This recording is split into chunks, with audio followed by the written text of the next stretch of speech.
Το bitcoin έχει φτάσει σε τρομερά χαμηλά επίπεδα σε σχέση με αυτό που ήμασταν τις προηγούμενες μέρες. Ο Epstein λένε ότι μπορεί να είναι και ζωντανός και να μένει στο Ισραήλ. Ιράν και Αμερική συνάντηση στο Ομάν τελικά δεν κατέληξε πουθενά. Πάμε να τα δούμε όλα αυτά σήμερα και φυσικά να δούμε και τα διαγράμματα, τι επίπεδα έχουμε και πού μπορεί να φτάσει το bitcoin. Γεια σας παιδιά, καλώς ήρθατε σε ένα καινούριο βίντεο. Βλέπουμε ότι το bitcoin έχει κάνει μια κατρακύλα μέχρι και τα 59.900 με ένα week εδώ πέρα. Θα δούμε τα διαγράμματα σε λίγο. Για αυτό το σημείο θα ήθελα να πω ότι όσοι δεν με έχετε ακολουθήσει στο X, καλό είναι να το κάνετε γιατί ανεβάζω εδώ τα νήματα και μπορεί κάποιος να τα δει και να πάρει μια πιο γρήγορη εικόνα από τη δική μου πλευρά, πώς το βλέπω τα πράγματα, πριν να βγάλω βίντεο, γιατί το βίντεο ξέρετε ότι καθυστερεί, να το γράψω, να το μοντάρω και ούτω καθεξής. Φυσικά και κάντε και μια εγγραφή στο κανάλι στο YouTube, καθώς το κανάλι είναι καινούριο και προσπαθούμε να μεγαλώσουμε την κοινότητά μας. Σε όλο αυτό θα ήθελα να αναφέρω ότι δεν είμαι χρηματοοικονομικός ή επενδυτικός σύμβουλος, δεν είμαι τίποτα τέτοιο, ούτε πιστοποιημένος είμαι σε κάτι, απλά λέω την άποψή μου στο ίντερνετ και τίποτε άλλο. Να μην μακρηγορώ, πάμε κατευθείαν στο θέμα. Τις τελευταίες ώρες, από χθες τουλάχιστον, έχει κυκλοφορήσει αυτή εδώ η φωτογραφία που λέει ότι στην ουσία ο Epstein είναι ζωντανός και μένει στο Τελ Αβίβ. Και βλέπουμε εδώ πέρα μια φωτογραφία που υποθετικά λένε αυτοί ότι είναι ο Epstein αυτός.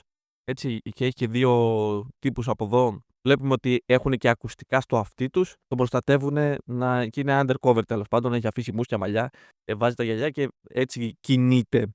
Πλέον μπορεί να είναι ας πούμε και AI, κανείς δεν ξέρει αν είναι AI. Υπάρχει μια πιθανότητα και να έχει σκηνοθετηθεί ο θάνατός του. Απλά επειδή δεν θέλω να πω πάρα πολλά για τον Epstein, είναι πολύ περίεργα τα πράγματα και φυσικά είναι περίεργα γιατί το να πούμε και κάτι παραπάνω και να μας κλείσουν το κανάλι χωρίς λόγο δεν υπάρχει νόημα. Οπότε πάμε παρακάτω να δούμε τι είπε ο Bill Clinton όμως. Και χθες το βράδυ ο Bill Clinton έχει βγάλει ένα tweet εδώ πέρα και λέει ότι έχει καλέσει τέλος πάντων να δημοσιοποιηθούν όλα τα αρχεία από το Epstein Files και έχει προχωρήσει στην ουσία στις διαδικασίες για να κάνει κατάθεση για ό,τι γνωρίζει για το θέμα, αλλά ρίχνει και μία μπιχτή εδώ πέρα για τους Ρεπουμπλικανούς και λέει ότι στην ουσία ούτε αυτό δεν τους φτάνει κατά κάποιο τρόπο. Έτσι. Και συνεχίζει με tweet ο πρώην πρόεδρος της Αμερικής ότι ο πρόεδρος Κόμερ θέλει στην ουσία και κλεισμένο των θυρών χωρίς κάμερες να γίνει όλη αυτή η κατάθεση και κατά κάποιο τρόπο αφήνει ας πούμε υπόνοιες και σου λέει ότι δεν ευνοεί σίγουρα τα θύματα και εννοείται ούτε και τον κόσμο για να μάθει την αλήθεια.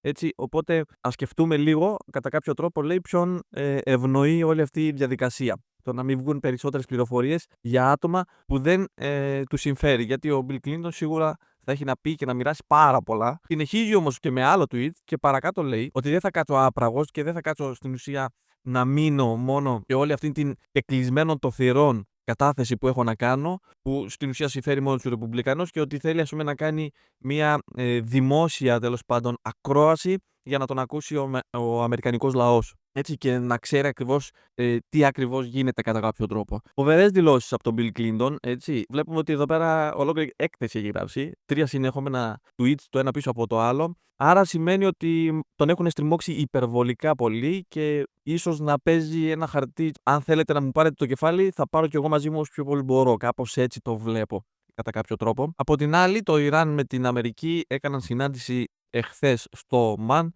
και φυσικά τίποτα δεν έγινε σε αυτή τη συνάντηση. Αυτό που ακούγεται ας πούμε είναι ότι μόνο απειλές υπόθηκαν. Το Ιράν απορρίπτει το αμερικανικό αίτημα για να σταματήσει τον εμπλουτισμό ουρανίου. Έτσι, οπότε είναι εδώ που λέει είναι ασαφές ακόμα το σχέδιο του Τραμπ.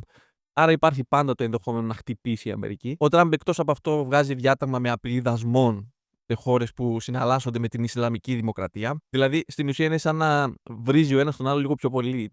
Κατά τα άλλα δεν γίνεται κάτι σοβαρό.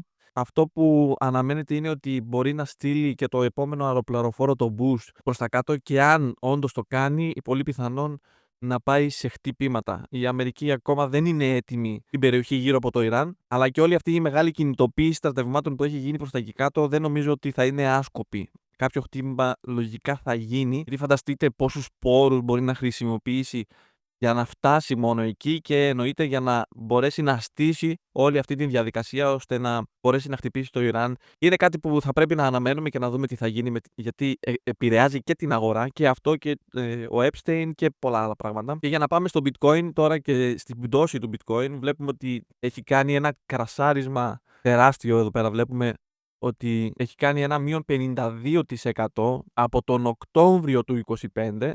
Δευτέρα 6 Οκτωβρίου του 2025 μέχρι και σήμερα. Εγώ γενικά στο κανάλι έβλεπα ένα head and shoulder να δημιουργείται.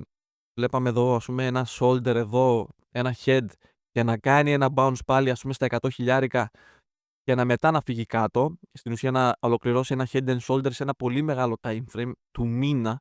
Φυσικά δεν έγινε αυτό, οπότε όλη αυτή η σκέψη και η ιδέα που σκεφτόμουν τέλος πάντων είναι λάθος. Γι' αυτό και λέω ότι δεν πρέπει να παίρνετε συμβουλές γενικά ούτε από μένα ούτε από κανένα στο Ιντερνετ, γιατί εμείς όλοι κάνουμε προβλέψεις. Δεν γνωρίζουμε τι θα γίνει, κανένας δεν ξέρει τι θα γίνει την επόμενη μέρα στην αγορά. Και βλέπουμε ότι όλο αυτό εδώ πέρα, όλη αυτή η κατρακύλα και ειδικά από εδώ, αυτή εδώ η πτώση, είναι από όλα τα νέα που έχουν συμβεί το τελευταίο χρονικό διάστημα στην αγορά. Οι εξελίξεις είναι ραγδαίες σε όλα τα επίπεδα, οπότε όλα αυτά επηρεάζουν το market. Δεν μπορεί να ολοκληρώσει κάποιες διαδικασίες, πάνε τα patterns, πάνε όλοι οι δείκτες. Εγώ τι περιμένω αυτή τη στιγμή? Εγώ περιμένω να κάνει ένα bounce που ήδη το έχει κάνει, ας πούμε, ακούμπησε τα 59.000. Θεωρώ ότι η αντίστασή του ήταν αυτή εδώ τα 62.000, 62.900. Εδώ είναι στην ουσία η αντίστασή του. Την έχω μαρκάρει και αυτό εδώ το σημείο. Βρήκε την αντίσταση και λογικά θα κάνει ένα bounce μέχρι να χτυπήσει αυτά εδώ τα επίπεδα, θεωρώ, ή μπορεί και να μπει και εδώ μέσα και εδώ μετά να δημιουργήσει ένα consolidation και μετά να φύγει και άλλο κάτω. Όλο αυτό το σενάριο όμως της πτώσης, το να φύγει περισσότερο κάτω γύρω στα 50 χιλιάρικα, την επόμενη στήριξη στην ουσία που υπάρχει στην αγορά εδώ πέρα, που βρήκε αυτήν εδώ την αντίσταση όταν έκανε αυτήν την μεγάλη άνοδο σε αυτό το bull run, έτσι, βλέπουμε ότι βρήκε μια αντίσταση εδώ, ένα εμπόδιο. Οπότε αυτό το χαρακτηρίζουμε οι περισσότεροι ως ένα σημείο στήριξης. Αυτά είναι τα σημεία που πολύ πιθανό να έρθει. Τώρα, από την άλλη, εγώ ένα πράγμα ξέρω, ότι το bitcoin εδώ πέρα μας άφησε ένα wick τεράστιο και δεν γίνεται να μην το καλύψει. Οπότε γι' αυτό και ανέφερα ότι ναι, μεν μπορεί να δημιουργηθεί ένα bounce, όπως το είδαμε αυτό το bounce το τετράωρο, αν πάμε εδώ, είδαμε αυτό εδώ το bounce, έτσι, αλλά λέω ότι θα δημιουργηθεί πτώση, θα έρθει και θα πέσει. Δεν είναι, αυτά τα bounce θα είναι πολύ μικρά, μπορεί να δημιουργηθεί πιο μετά και στο daily διάγραμμα και να φτάσει να έρθει σε αυτά εδώ τα σημεία ή τέλος πάντων εδώ πέρα μέσα να παίξει για κάποιες μέρες και μετά να ξαναφύγουμε κάτω. Δεν ξέρω αν η πτώση θα είναι τόση απότομη όσο ήταν τις προηγούμενες μέρες. Φυσικά, αν βγουν ακραία νέα, εννοείται ότι η πτώση είναι αναμενόμενη. Και από την άλλη, άμα βγουν θετικά νέα για το bitcoin, πολύ πιθανό να πάρουμε και άνοδο. Όσοι αναρωτιόντουσαν εδώ αν πάμε σε bear market, νομίζω πως έχουν καταλάβει τι γίνεται. Ή όσοι αναρωτιόντουσαν εδώ αν πάμε σε bear market, τώρα νομίζω ότι το έχουν πάρει όντως χαμπάρι. Ελπίζω εδώ να μην αναρωτιέσαι αν είμαστε σε bear market. Έχει πολύ δρόμο ακόμα. Βλέπουμε ότι σε όλες τις πτώσεις όλοι απογοητεύονται και φεύγουν από την αγορά και τα crypto είναι scam και το bitcoin είναι απάτη και θα κρασάρουν όλα κάποια στιγμή και θα φτάσουν στο 0. Είδατε και στο χρυσό και στο ασίμι τις προηγούμενες μέρες τι πτώση είχε, μια τεράστια πτώση που έκανε, έτσι. Τέτοιες πτώσεις βλέπουμε συχνά στα crypto, οπότε είμαστε συνηθισμένοι. Και το bitcoin είναι το asset που έχει κάνει τη μεγαλύτερη άνοδο παγκοσμίως. Δεν υπάρχει κανένα άλλο τέτοιο asset, έτσι. Από το απόλυτο 0 να έχει φτάσει στα 126.000. Τώρα μιλάμε για πάνω από 1.000.000% απόδοση, κάτι τέτοιο είχα διαβάσει. Δεν θυμάμαι τώρα τα νούμερα. Λοιπόν, αυτά ήθελα να πω. Ήθελα στην ουσία να βγάλω ένα βίντεο να σας πω να μην φοβάστε, να δούμε λίγο τα σημεία στήριξης. Ένα μεγάλο, πολύ σημαντικό σημείο στήριξης, εφόσον βρήκε αντίσταση, είναι αυτό. Και ένα δεύτερο, αν φύγουμε κάτω, είναι αυτό. Όλα αυτά όμως, αν τον τα σπάσει με impulse κίνηση, impulsive κίνηση με πολύ μεγάλο κερί, όπως έσπασε όλη αυτή εδώ τη στήριξη, βλέπουμε εδώ πέρα.